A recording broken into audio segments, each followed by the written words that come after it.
Welcome to my journey home to the Latin Mass, and today is a first in very many regards for this channel. We have the Catholic Northman, who neither Ryan nor I have ever met in person, and so you're the first guest on this channel who we've never met in person, and also you're the first, I believe, international guest on this channel as well. I mean, you're just up north in Canada, but I mean, I'm sure you're quite a few hours away if I would drive. But anyway, I want to turn over to Ryan to introduce this video, My Journey Home to the Latin Mass. So Ryan, go ahead. Thanks, John. We have a pleasure to bring you tonight a visitor from the great north of Canada, and it is Pete the Catholic Northman. You may have seen his channel before on YouTube. I think I maybe discovered your channel only shortly after I actually discovered John's channel and started doing YouTubes with him. So welcome to the show, Catholic Northman. Could you tell, and yeah, by the way, you are the first individual we've ever met to have on our show that we haven't actually met in real life, so you're breaking ground there. Can you let the viewers know, let everybody know, let us know, I think we'll lead off with, how did you get your start into YouTubing, and why did you do that, and what caused you, what were the issues that made you want to start a YouTube channel? Mental health. No, I actually had a channel before the Catholic Northman. I started in about 2017 called Canadian Arctic Radio, and it was a little bit of everything. I talked a lot about politics, and I was trying to reach out to people to, I don't know, I guess try and pull them out of this left-right paradigm and kind of do it with a little bit of a Catholic undertone to it. But it didn't jive with people in Canada. They don't care about that kind of stuff. So I thought, you know what, I'm just going to, after 3 or 4 years of doing that, I decided I'm just going to go all Catholic stuff, because that's really the only thing that's going to pull people out of their, wake people up in the real sense.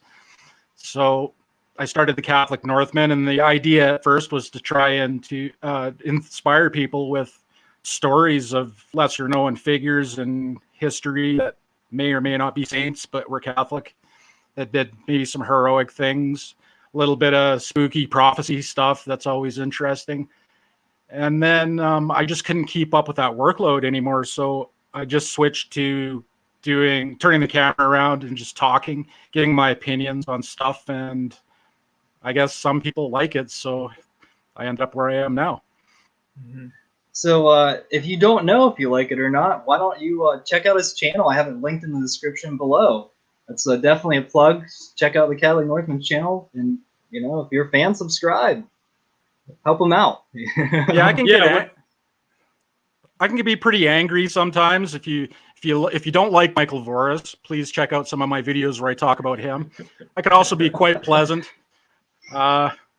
Sometimes I'm arrogant, but you know what? I just roll with the punches, and it's just it is what it is. So I like to think that maybe I'm a member of the Militia Immaculata, been since 2003, I think. And I thought this was a good way to be an extension of that too, since St. Maximilian Kolbe. If people don't know about the militia, the idea was to use media to further the triumph of the Immaculate Heart. So that's kind of the real metaphysical reason why I'm doing this. But how it all comes out, I just kind of let Our Lady guide me, and hopefully I don't start spreading heresy or something. Mm-hmm. Yeah, and I think the first show that I encountered of yours that really made me pay attention to you is the one when there was an SSPX controversy involving church militant, whatever. I don't want to talk about that and make that the whole thing of this show, but it was at that point in time that we knew that you attended the Latin Mass. And so now this is, again, a very intriguing. That's the whole purpose of this sub-program that we have, My Journey Home to the Latin Mass, is everybody's got a tremendous story on how they get to the Latin Mass. So Northman, can you describe like your childhood? Were you baptized a Catholic, or did you go Novus Ordo, or were you born into a traditionalist Latin Mass family? How did this whole thing work out in your life? Well, I was born in 1972, so it was right after the changes. I was born into the Novus Ordo, baptized. Kind of had like a typical Novus Ordo childhood and adolescence growing up, where the big deal on Sunday morning as to what to wear to mass was should be my Black Sabbath t-shirt or my Iron Maiden t-shirt, and my dad was like, he was no help at all, because my dad's an Italian immigrant and he's got this heavy accent. So we'd get into, I don't know if either of you are familiar with the Novus Ordo, but there's a part in the mass where you do the handshake of peace and everybody turns around and shakes each other's hand and they go, "Peace be with you," and all that. My dad, with this heavy accent, he'd just go around going, "Piss on you, piss on you." And I thought it was hilarious. So my brother and I started making up alternate lyrics to the Novus Ordo music, like peace is flowing like a river turned into, piss is flowing like a river. And I think there was one time where it was like the choir was singing, "Peter, feed my sheep." My name's Pete. And at the end of the song, I said, "Feed him yourself." And like everybody in my pew started laughing. I was just belligerent and I had no care for being there whatsoever. It was about that time, I guess, in my adolescent age, that I met some new people that lived down the road from me on another farm. And we became friends.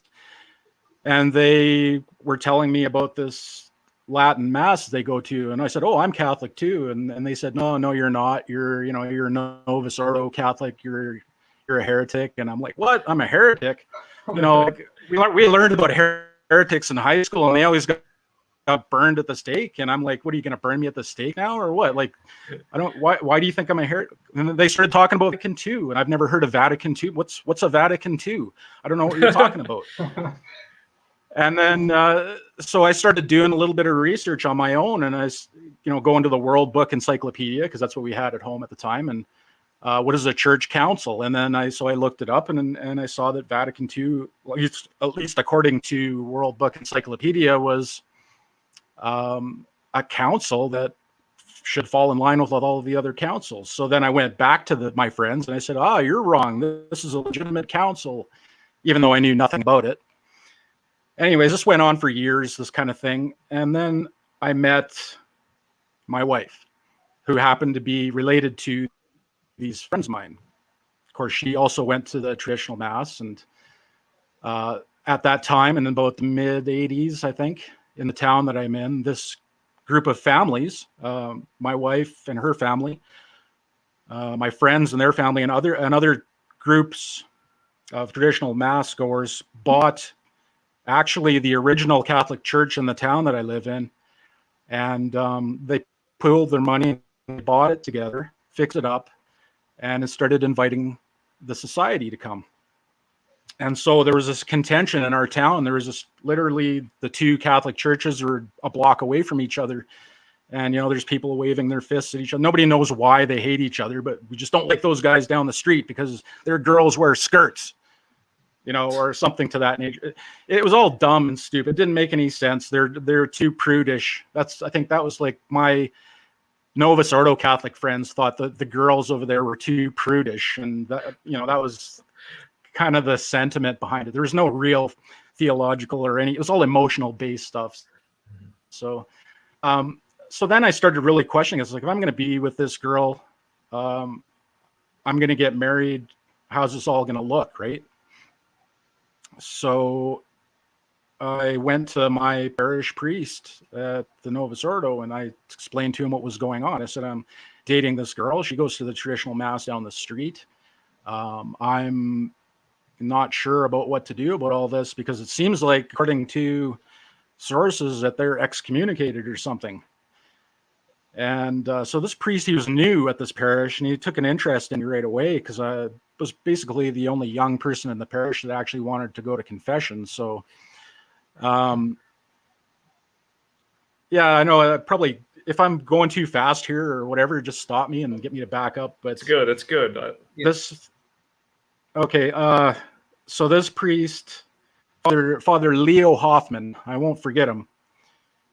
He encouraged me to do the research myself. He said, "Don't listen to what your friends are saying. I can guide you, but if they offer you literature, I mean the folks at the SSPX parish, if they offer you literature, take it, read it, try and understand it. If you have any questions, come to me." So we started this relationship where I would go to confession once a week, and then after confession, we'd sit down and I'd ask him questions. Sometimes he would give me books that he had in his bookshelf. I remember one of them was Annabelle Bunini, My Side of the Story. Oh, it was awful. Wow. Yeah. Like the guy was he cried. You could almost hear him crying in his words off the page of the book. It was, they all said I was a Freemason and I'm not a Freemason. Okay, so but he'd also give me other books to read too, more traditional stuff. And then eventually the question of Vatican II came around again. And I said, well, I'd really like to read what was said at Vatican II. So he ordered me up this book. I don't know if you can see that. Is it too blurry? I'll just knock my microphone off the table. Perfect. Yeah.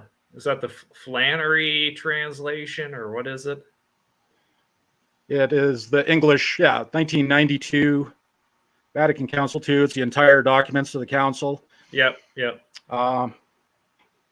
So I read that, or I started reading it, especially the part about the Mass. And okay, well, it seemed legit. I mean, we're saying the Mass in the vernacular.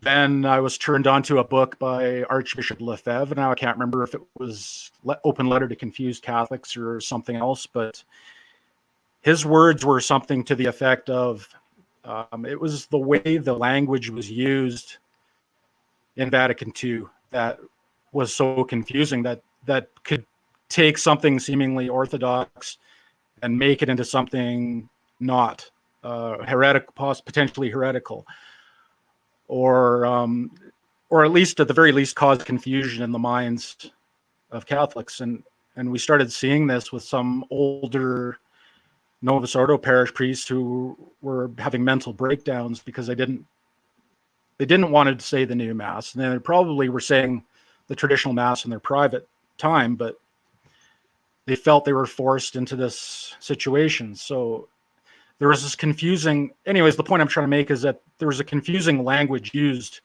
in the text of the council. And when I read that letter by Archbishop Lefebvre, and then I went back again to the Vatican II, I started to see it.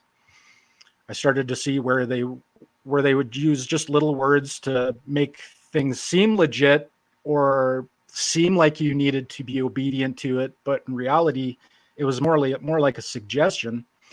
And the things that you did have to be faithful to were actually the things that were traditional. So, for example, in the texts of the Mass, they talk about the vernacular may be used, but Latin is to take pride of place, kind of thing. That must happen. So there's a contradictory thought there. It's like vernacular may be used, but Latin must happen.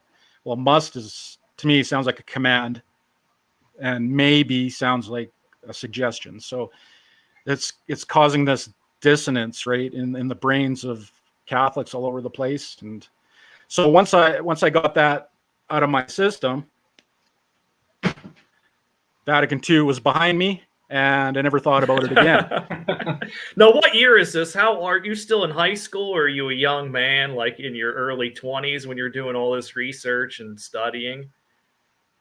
Yeah, I would have been about between 20 and 22 at the time. Wow. And it seems like that happens to a lot of people. You get to that age where you're in your mid-teenage years and you start to do the questioning and you really don't know how to question, and you're just kind of a little bit flabbergasted. An easy thing to do is kind of like run away from the faith. But it seems like when you get into the late teenage, early 20-year age, then that's the studying that you've been doing, it starts to crystallize, and you become, if you're going to keep that Catholic identity, then it's shaped by that crucible that you just went through.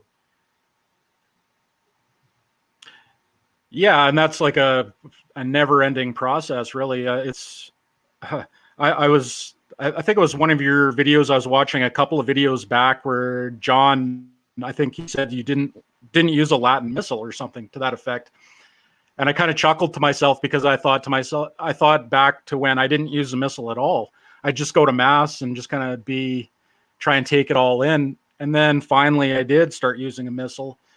And to this day, I don't use a missal that's written in Latin at all. It's all English. It's the traditional mass, but it's all written in English, so I don't have to translate it into my head. I feel like if you're going to pray, you should pray in the language that you think in. So it doesn't. I mean, learning Latin is probably important, but your prayer life, your interior prayer life, does not consist of Latin. It consists of Canadian English, Mm-hmm. And so it's handy for me to have that. Instead of amen, do you say A at the end of the prayers in Canadian English? maybe in the Novus Ordo, huh?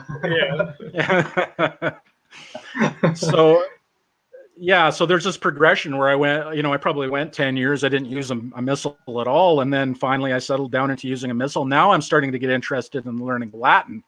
So every time I watch Taylor Marshall, I practice doing the Our Father, and I still can't do it all at once. But hey, I've been going to a Latin mass since 1995. And I still can't say the Pater Noster. So wow, don't feel too bad. Yeah. Yeah, don't feel bad if you're like that. I mean, the whole thing is about keeping the faith and praying the mass. Some people think like, oh, I have to be fluent in Latin or whatever. No, you don't. You just have to know, like, okay, it's the gospel, it's the epistle, this is the Sanctus. That's it. You don't have to be an expert or some kind of like intellectual to enjoy the Latin mass. Yeah, and like not at all.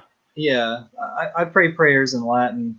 But that doesn't. I don't feel like that makes me necessarily a better or superior Catholic. Like I think that a lot of people have this idea. Oh, they pray in Latin so they can feel like they're superior to other people. But that's not the case at all. I mean, if you're praying in Latin or English or whatever, I think that the fact that you're praying is important. Like that's the most important thing. Yeah. What were you gonna say, Catholic Northman? Oh, I was just going to say the most important thing about Latin is that it protects the words that have been handed down to us. I mean, that's really the intent, I think. It protects the meaning of our tradition, because Latin is a dead language. It doesn't change with like English does, If you went back to 1950 and said that guy is gay, people would go, yeah, he is kind of happy, isn't he? But if you said that today, it's, you know what I mean? Like Latin protects tradition. So it's not necessary for me. I don't feel anyways. I don't feel it's necessary for me to know Latin to be a traditional Catholic. So others may disagree with that and, have at it. I don't care. Mm-hmm. But I guess going back to where things, when I started actually going, the devil does hate it, but he hates your spiritual life too, if you're praying in whatever language. But I'm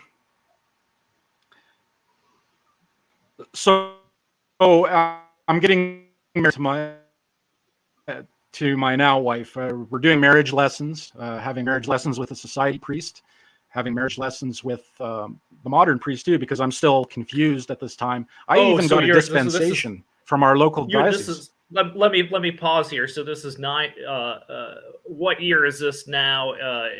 You mentioned 95. You were exclusive Latin Mass, but what year is 1995 was the year I got married. Yeah. Okay, so this is in the lead up to 95 when you're doing marriage prep. You're sort of still in kind of 1 foot, sort of in Novus Ordo, friends with that priest, Father Leo, discussing things with him. But, going to Latin Mass, Society of St. Pius X, family and friends there as well. Yeah, and I think that at the time I thought that I could have both, 1 foot on either side of the fence and be okay. But as time went on, I started to realize that was not the case anymore. I remember one of the first meetings I had with a society priest. and we were talking about what the nature of the Mass was. And I said something like, "Oh, the Mass is for us." And he said, "No, it's not. It's for God." And I didn't understand at the time what he meant by that. I do now, but because I grew up in the Novus Ordo, where the priest is facing you, I always thought the Mass had to do with the people there. That was the most important thing. It was about us. And I thought that it was all about the Last Supper. I did, even though we had a crucifix, it never clicked in my mind that it had to do with the sacrifice of the Mass, the sacrifice of the cross. And it wasn't until I was already married and having these discussions with my wife, who's very knowledgeable, that it started to dawn on me what the Mass actually was and why communion in the hand is wrong. And all of these reverence. Why should you be reverent? It's not so important to wear an Iron Maiden t-shirt to Mass anymore. It's you start understanding on a different level, and this progresses throughout your life. So eventually I guess I just went through this slow progression over the years into the 2000s up till now. Well, wait a minute. Let me pause you there, because you had mentioned as you were in both worlds, and you had started to talk about you got a dispensation or something there. I heard that. I missed that part of the story there. I guess that was to get married. Yeah, so I went off track a little bit. So I felt that, the society was schismatic or excommunicated or something. One of those words I didn't really understand, but it wasn't good, right?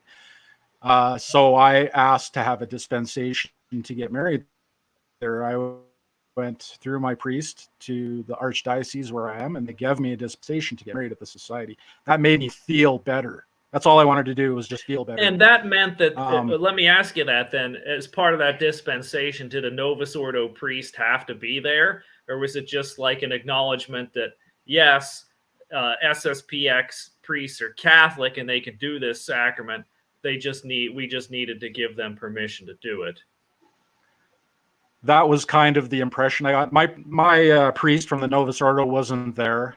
He didn't have to be there or anything like that, but it was just more, like you say, to acknowledge that these are Catholic priests and they're validly giving me the sacrament of marriage. So yeah, that's a very important point to make there, because if those guys, if they were not Catholic, then they couldn't do a marriage unless there was a Catholic priest there. But this again proves that the bishop and the local hierarchy acknowledges that SSPX is Catholic, because they let the SSPX priest do the marriage without anybody else there. So it proves it's a Catholic sacrament done by a Catholic priest.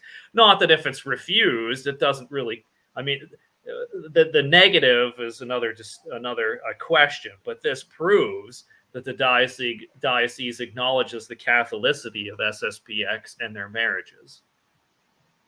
Exactly. And when I gave the SSPX priest a copy of that dispensation, he laughed and he said, "Thank you. This proves it for us." And he went back into his rectory again. And I was like, I didn't understand what he was talking about, but it's exactly like you're saying, Ryan. It's it just proves their validity. There's no, maybe at the time their bishops were excommunicated, but that didn't mean that we were excommunicated, So what was the perspective of your Novus Ordo priest on the SSPX, and was he a fan of tradition, or how would you count him on the spectrum of Novus Ordo priests, like the political spectrum, conservative, liberal, That's a good question. It's kind of hard to tell, because my view of that kind of spectrum is different than it was back then. But yeah, well, I would say I'd put him on the. I would say he was conservative. Okay. I would say he was open-minded to the possibility that the society, there was nothing wrong with the society. I would say that he said a reverent mass. That's super conservative for Novus Ordo priests. Well, it is, yeah. And back then, I don't know,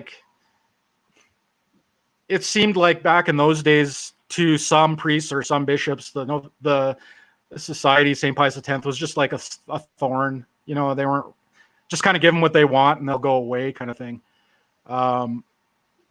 But nowadays, yeah, there's definitely a dividing line. You got priests that despise them and priests that think they're okay. And in the Novus Ordo world, I would say that Father Leo was probably, I hope to this day, he's one of those priests that,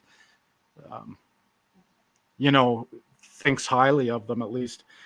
I did, the last time I saw him after he'd moved from our parish, I met up with him for a beer at a pub, and before we left or parted ways, I asked him if he'd ever consider saying a Latin Mass, and he said maybe I will someday. That was the last time I saw him, and that was 1999. Wow. I don't know where it is these days, but yeah. So I would say he just had a good head on his shoulders. I'm not going to put him on a spectrum anymore. Okay.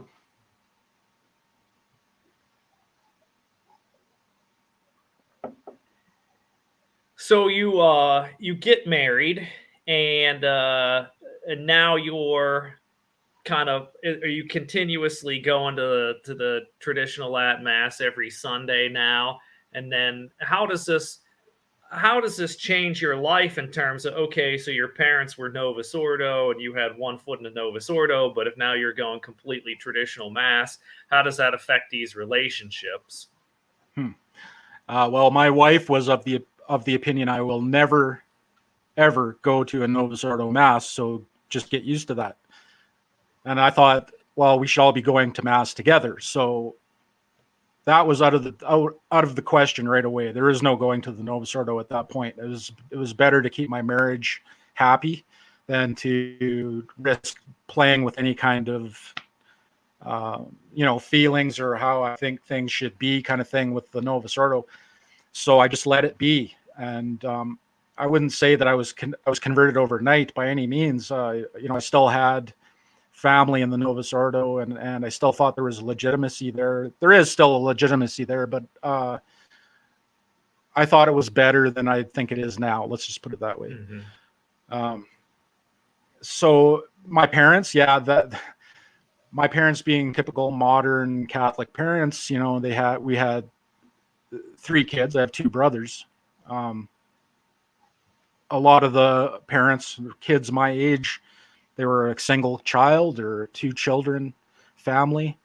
My dad, when we started having kids, I went from, I had one, then the second one, and then we had twins. So I went from, we were exponentially growing for a little while there. And my dad was giving me the gears about this, like, oh, you can't afford to live on and keep having all these kids. Get your head on straight and all this. And we just kept having kids. We ended up having 8 kids. Nice. And wow. Now my kids are mostly growing up. 4 of them have moved out, and my oldest daughter's married, and I've got one here that's on the brink of moving out, and I'm on the tail end of it, and my dad misses them now because they're not around anymore. And I used to help him on the farm all the time. And he's pro family now, like just by having the kids around all the time, helping him on the farm and seeing that valuable resource not going to waste, as he would probably think in those terms. Yeah. He grew to understand why we need to build families like that. So everything worked out in the end by just going to the Latin Mass and not having any compromises. Yeah. And now how is the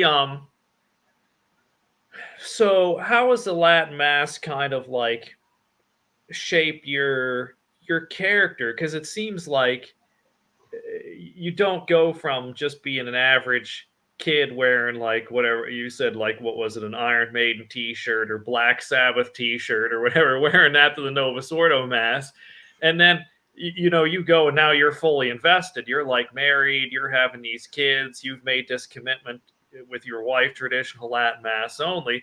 I mean, this is something that requires an investment there, and so obviously that's going to shape who you are in terms of your character and your commitment that this is serious business. Can you elaborate on, the ways that affected your life there?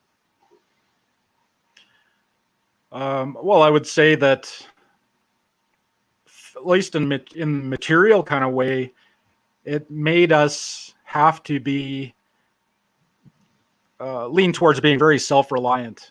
Like I said, my dad was against this right at the beginning, so he would not help.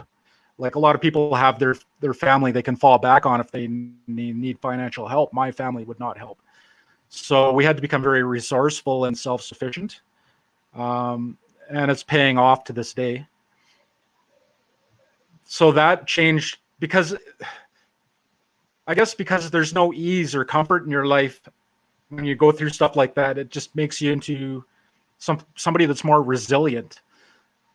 So that it shapes your character that way. So mentally, then you become a little tougher, a little stronger in your mind. You're resolved and getting out and trying to do things, whether it's for the faith or if it's providing for your family.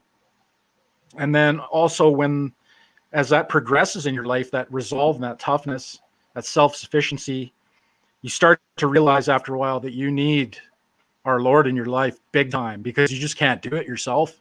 You're not that tough. And so it changes yourself spiritually, where you can, I guess, you can really take a lot of punishment from the devil and whatever, I'm just going on. But at the same time, you've always got our Lord with you with a prayer on your lips, because you know the devil can just throw you down at any time, right? So it's made us resilient and, I guess, kind of strong in a sense. Now, since you've been going to the Latin Mass consistently since 95, which has been 25 years, 26 years or whatever, I remember telling this to John. My first Latin Mass was in 2001, and I said, it is a whole different world now than it was when I first started going. So I'm sure you've seen a lot change obviously in your personal family, but as far as your chapel there and like the outlook on the traditional Latin Mass in general. Yeah. So yeah, my outlook changed as I kind of integrated into the parish group. So kind of everybody becomes your family, right? And you kind of have to digest everybody's opinions and sort through what you think is right and what you think is kind of a little bit hokey or culty or whatever. Kind of like, I don't know if you ever heard of Veronica Lucan, but the Bayside apparitions. Oh yeah, I've heard of those Baysides. Yeah. I think that was my first experience with certain people when I got there. So a lot of people were really good. They were kind and they were helpful. Some of them had strong opinions I didn't agree with, but I liked their character. Mm-hmm. Others had opinions that were just out of this world, like Bayside. Yeah. This is the kind of people who leave video cassettes on your windshield while you're at Mass. You know, they take the time to exit Mass and go around and put pamphlets or whatever on everybody's windshield and then sneak back in, you know, to show how holy they are to everybody else, and or to get them down their train of thinking or whatever. Everybody knows who it is, because when you have a Bayside VHS cassette tape on your windshield wiper, and there's only that one lady in the parish that's a Bayside follower, it's just like, I got nothing. You have nothing to say that I want to listen to. Nothing. Yeah. And so you meet these different people as you're kind of going through it, and you kind of have this core group of people that stick together through thick and thin. But then you have these people that come, and I think this is mostly from people who came from a weird religion to begin with, like Jehovah's Witnesses or something, suddenly become Catholic, and then they become extreme Catholic. You know, they're willing to offer every suggestion to you on how you can be holier, but they never do anything, or it never seems like they do anything for themselves. They've got all kinds of opinions on, you know, like, you're not good enough. You should be doing this. Well, yeah, maybe I should be, but maybe you should shut up. You know, like, there's so many of these opinions out there, and even it could be theologically correct. I don't care who you are, Mr. Random Catholic. You're not a theologian. Maybe you don't even understand what you're saying. correctly. You know, like you're just an average Catholic like me. Don't push. So we get these people that become extreme Catholics. Oftentimes they end up becoming sedevacantist, I've seen. And oh man, they're just I don't even know how to describe it. It's just some of them they went so extreme, became sedevacantist. They still live here in this town. They don't go to mass anymore. Oh, they're home alone sedevacantists. They're home alone sedevacantists. They still have all the kids, and I mean all the kids. This one family I know, they had 16 kids. Whoa! The mom, she baptized every single one of them. Hasn't been not one of their kids has been to mass ever. Wow. You know, like how can you justify that? You know. Yeah. And that's the same. I have the same thing. Oh, go ahead. Go ahead. I was going to say I have the same opinion of the resistance too. They're kind of like that. I've seen people come. They're brand new Catholics. They're full of zeal and fire for the faith. Next thing you know, you're not a good enough Catholic anymore. I'm going somewhere where we're better. Mm-hmm. So actually, in our local parish here, we call the resistance the what is it? The better than you Catholics. I think that's what we call them. Or the Williamites. That was the name my brother and I gave them, the Williamites. But is that named after Williamson or what? Yeah, it is. Yeah. By the way, if anybody has any questions, type those into the comment box. I still got a couple more for Catholic Northman here. All right. Here's Patty. He's you already got one additional subscriber. Yay! Hooray for subscribers. Hey Northman, when you get to 1,000 subscribers and get monetized, we might have to ask for some kickback here. That way, we can go on another cruise, and we can fund. And of course, Parent Ryan siphons off of our income as well. So you'll be secondarily funding his extravagant lifestyle. I don't know about that, sure. Ryan. You can let him keep his extra $15 to $20 a month. Okay. No,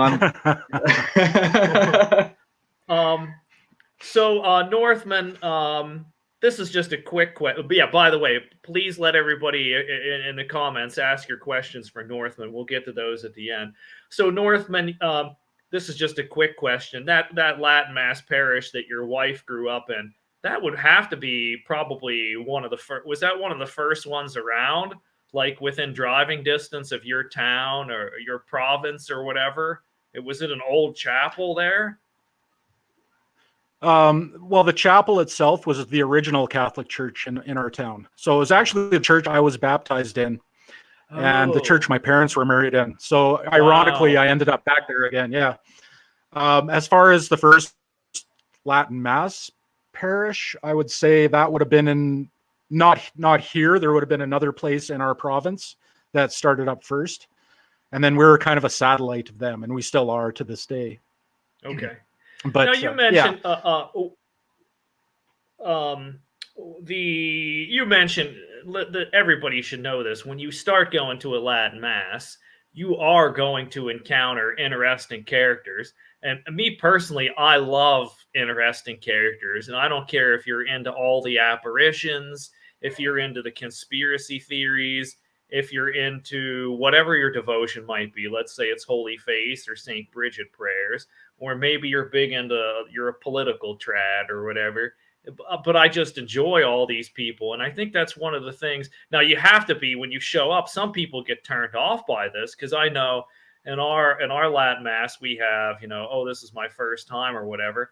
And John and I, we don't really talk with a filter, but I won't bring up crazy stuff when there's somebody new there. But I think that we have to, you're entering into a world when you start going to the Latin Mass and meeting these people that you are going to meet eccentric characters and whatnot. But don't let that turn you off. You don't have to be like them.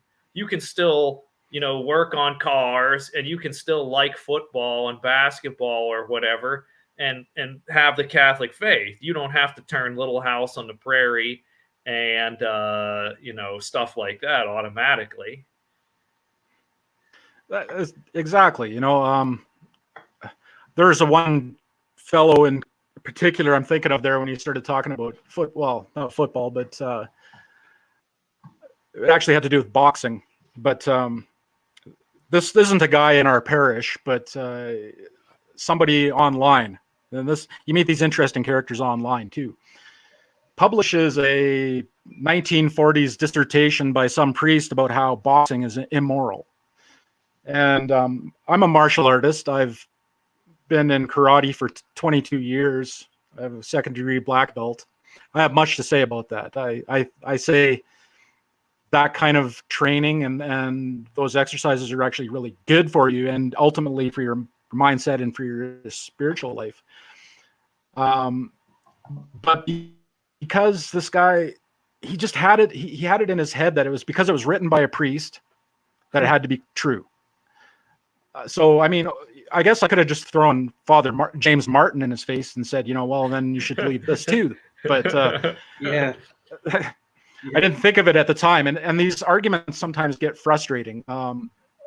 If somebody came up to me in person and said, you're in karate, that's like a pagan religion because you kneel down at the beginning and you bow. Yeah, because we bow to the rules of our school. We all honor those rules. It's got nothing to do with worship, but they don't see it that way. They see you in a certain posture, and therefore it becomes some kind of a ceremony that you're practicing a religion. And they go around telling everybody that guy's bad, because he does this.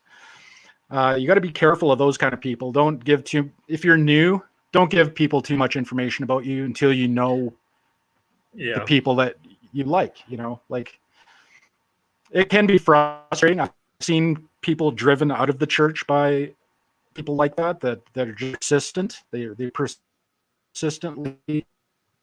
Now, I've got nothing against legitimate devotions. Any of the ones that you mentioned were legit. But if they're coming up to you with the Diamond Brothers, a pamphlet by the Diamond Brothers or something like that, well, I don't. What's this for? Fire starter or what? I'm not reading that junk. The Diamond. Yeah. Hey, by the way, I will defend the Diamond Brothers a little bit.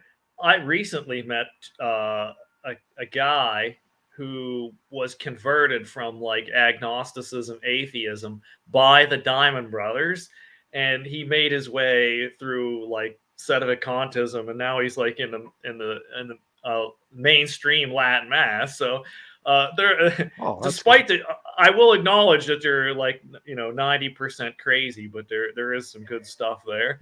Well, I guess if they can drive people back, well, good. Yeah, on them for that, I guess. But. Yeah. I'll go down this road a little bit. I don't want to get this whole sidetrack there, but you mentioned you had some people who left the chapel. They got too crazy extreme. So some people went resistance. Some people went sedevacantist. No, I don't know. I know what all that means, but maybe some of our viewers don't. Could you just briefly explain what you think about the whole Bishop Williamson SSPX resistance thing? Well, I don't know a lot about it other than that it was, I think it was based off of a letter that Bishop Williamson had written, I should say. I can't remember the year, but he basically wrote a letter talking about how we're not acting Catholic enough in our day-to-day lives. And I agree with the content of the letter that he wrote. Unfortunately, a following of people, including some priests, took that to the next level and basically decided that the Society of St. Pius X wasn't good enough. And a lot of the people that were attending the Latin Mass at the Society of St. Pius X weren't good enough. And they kind of moved on. And so I see some of these people from time to time. They've moved away to different towns. Sometimes they'll come back and they'll go to confession, but they won't stay for Mass. And a friend of mine was talking to one of them, asked him why you came for confession but didn't stay for Mass. He goes, I looked around and I saw somebody wearing an inappropriate skirt. So therefore the mass isn't worthy. This is how they think. Yeah. Oh, that's crazy. They are crazy. They're not the not Catholic enough group. You're not Catholic enough. Like it's That's my interpretation of it. I don't think Bishop Williamson really personally has anything to do with them. I think he just kind of got tagged. You know, he became their meme, so to speak. Mm-hmm. And I like Bishop Williamson, actually. I've met him a couple of times. He's actually awesome. quite funny. Yeah, me personally, I might be his biggest fan. I really wanted to meet him, but unfortunately, he's stuck in England. But yeah, unfortunately, that's what happens when you open your mouth, and you should think first. But yeah, Bishop Williamson, if you can hear this, I don't know if you remember that time I went to confession. Never mind. I guess I can't talk about that. But well, you can talk about your own confession. You're allowed. It was good. He actually was by it. He was here. Probably, I think he came here as a, what do you call it when you go somewhere to kind of rest for a while? Convalescence. Sabbatical. He was here in our parish for a convalescence. Sabbatical. Yeah, he was here for 2 weeks, so he did our masses and heard all of our confessions. And, yeah, he was awesome. He was one of the best confessors I've ever been, I think. But oh man. Should learn when to keep your mouth closed, though.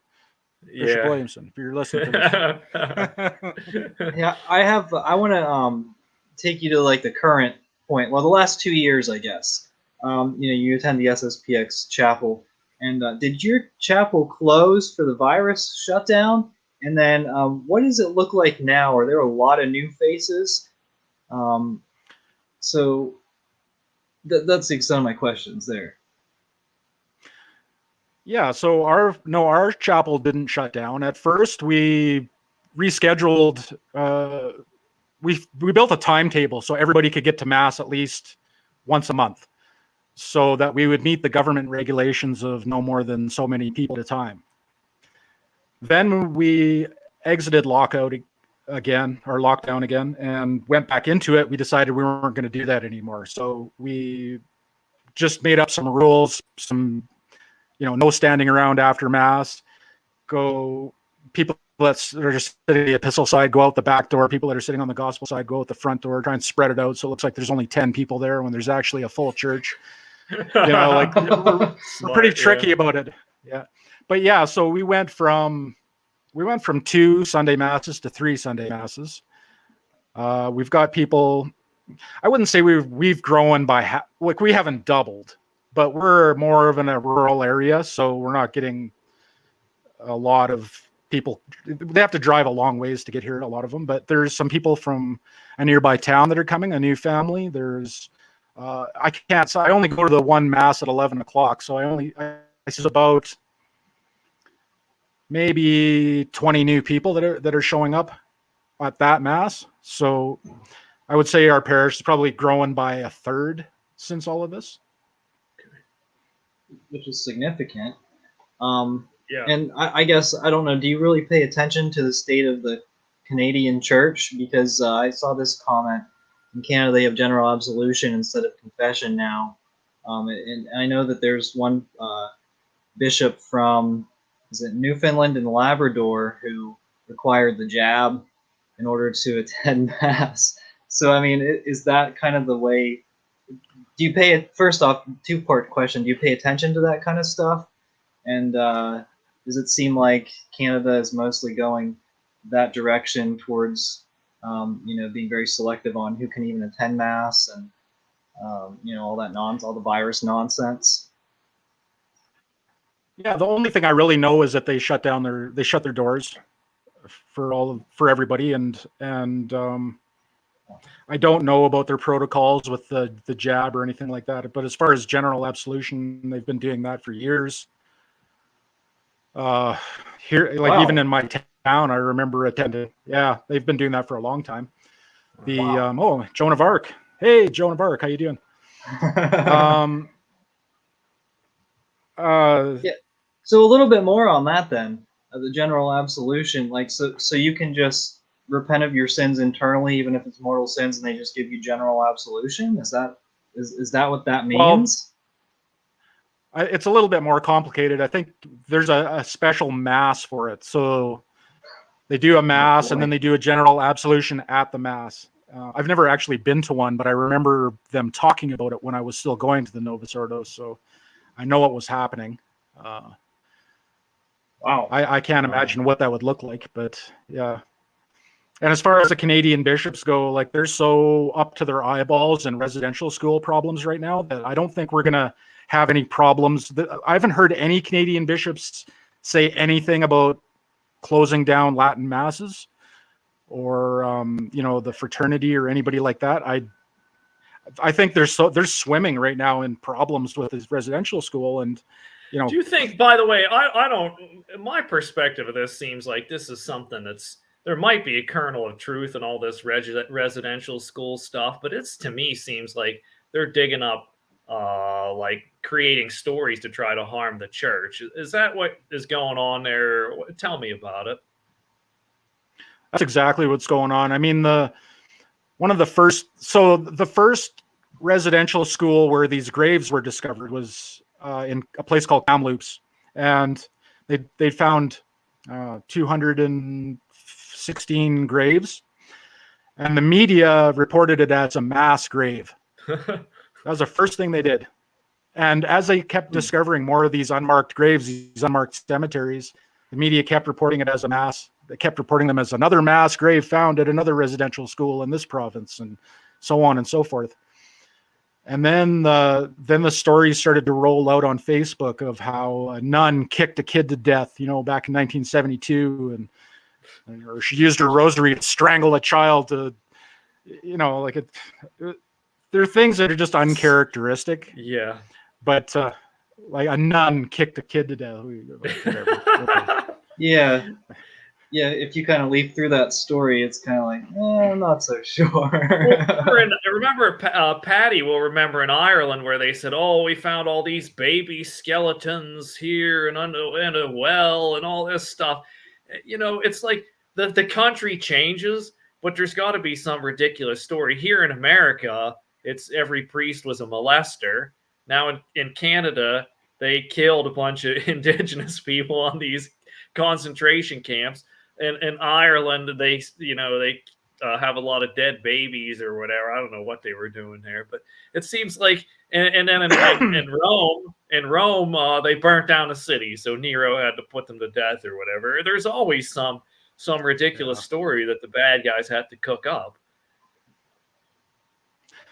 Yeah, and then just to give a general appearance that the Catholic Church is bad, like they're really bad, all the way back to history class in high school for me.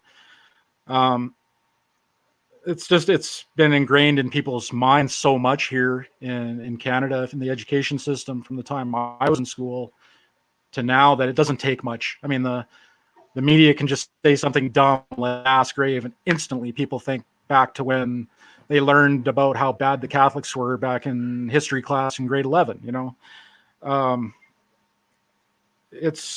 I can see a persecution coming. Churches have been burning. There's 50 churches that were burned. Oh yeah, that's something that after all these alleged mass graves were found, that all these churches started burning down. And I saw Brian Holdsworth was talking about it, but no bishop in Canada is saying anything. These dudes, like, they issued the Winnipeg statement. They haven't done anything since. And then all of a sudden this virus comes out and they turn into health officials and shut everything down. Then they have no response to the indigenous school thing other than to go out there and grovel and say, like, oh, we're sorry, even though nobody's investigated anything and nobody did anything wrong. And now all the churches are burning and they're completely silent. They're hiding in a cave. They're men without spines, it seems to me. Yeah, they're worthless oligarchs. They're just... Exactly. It's sad. It's just really sad. I mean, they're already, like you say, they're groveling. We already paid you money. Like back in the 90s, we paid you millions of dollars. Why do you want more? Is that what you're asking for? Which is what it really boils down to with all of these individual cases, is that it's money, right? They want a piece of the Catholic Church's money. I mean, if I could find a way to get some, I'd probably try, but I could use it. I need to fix up this house. In Canada, this is something I was wondering. In Canada, does the church get tax dollars to either operate or to run schools? How does that work? That's a good question. It's different province by province. Education is different province by province. So here in Alberta, where I am, the province manages education. So there's two separate school divisions in Alberta. There's the public system and then the Catholic system. And so our tax dollars, you can assign which ones you want them to go to. So if you're sending your kids to the Catholic school, then you pay to the separate school board, and vice versa if your kids are going to public school. So that's how it works here. And as far as, what was the other question? The taxes? How do the taxes work, and does the church get tax dollars to run their actual parishes? That I don't know. It could, I guess. I don't know. They're tax exempt. That's all I know about it. Okay. As far as I know, the society doesn't. So I don't know if the mainstream church would or not. That's a good question. Okay. That'll be an investigation for John the Son of Thunder. Yeah, there you go, John. There you go. Assignment. Hey, so you talked about not following the news a whole lot, and here's Paula. She said, I guess I'm not missing anything by not watching the news. Yeah, I mean, you know what? You can watch EVTN or not, and you're not missing a whole lot, because if you're keeping, up your spiritual life, the whole that's thing, the most important thing. Yeah, if you're watching mainstream news, it's all brainwashing propaganda, so forget that. And then if you watch Catholic news, for the most part, it's all negative, so you're better off just to pray rosaries, pray the breviary, attend mass, read spiritual works. You'll be a lot healthier, happier, holier.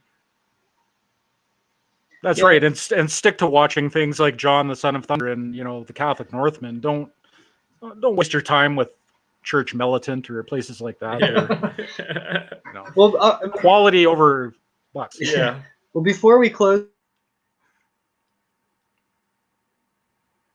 this show, because we're approaching that, we were talking about a parody video of, what is it, like Word on Fire, or like Church Militant Cruise or whatever. And we absolutely loved your video of Bishop Barron. Now I forget a little bit about what you talked about, but it was like a 2-minute video, and you just kept going on about this stuff. Corinthian leather. I remember that. Yeah, was it the Word on Fire Study Bible? Was that what you were doing? The parody advertising for that?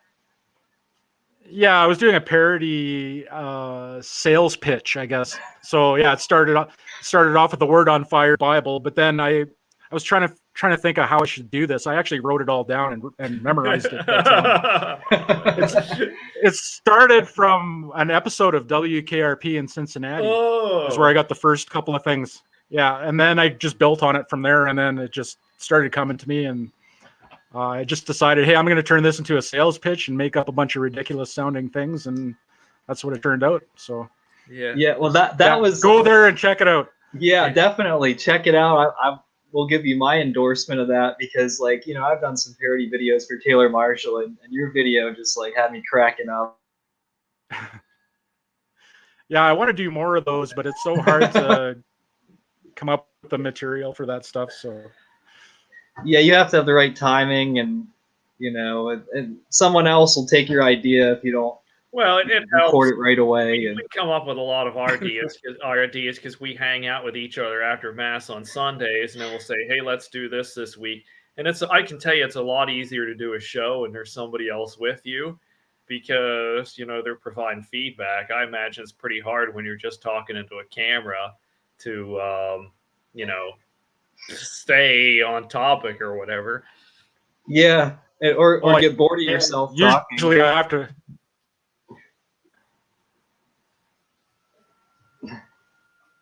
Yes. Okay. I had. Yeah. Oh, go ahead, Northman. Go ahead. You were cutting out a little bit there. Oh, are we having some lag? A little bit. Yeah, there's some lag. Yeah, I was just going to say that I just record. Sometimes I'll get it in one shot. Usually it's like 4 shots. So I take the last video is usually the best one. So that's what I upload.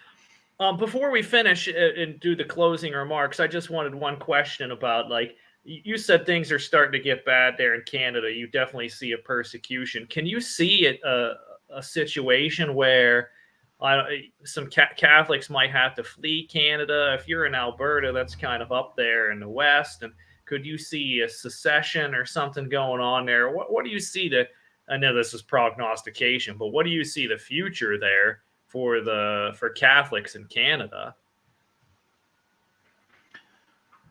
Well, what I see is that I think what's going to happen is once the COVID stuff dies down and they'll start bringing back this residential school stuff again.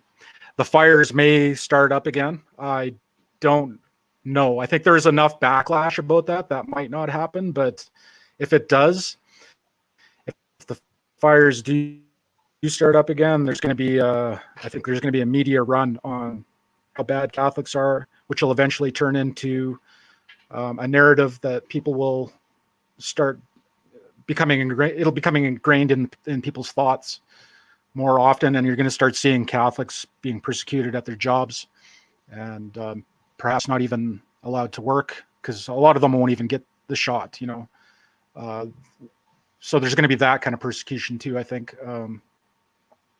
It's really hard to say, but I don't think you'll have to flee Canada, at least not where I am.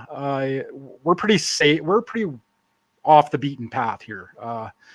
We're close to the mountains. There isn't a lot of nearby urban centers that are close, and we've got a good, solid community. So where I think we can stick up for each other and probably make a stand. But I guess it's hard to say anything could happen. Yeah. Well, you said you're near the mountains. I've seen some photos of those places, and that's definitely on my list to visit. So maybe in like 5 or 10 years, when all this stuff clears up, maybe I'll be visiting you sometime. I have my passport, but I can't use it. That'd be good. I could. There you go. I can show you my bunker. Yeah. I'm just kidding. There we go. All right. Do you have any closing questions, Ryan? No, I just wanted to hand it over. I kind of wrap it up. Northman, do you have any closing remarks there to advice to anybody who kind of is in a situation like you, fellow Canadian, fellow traditionalist, fellow who's questioning, just coming into the Latin Mass?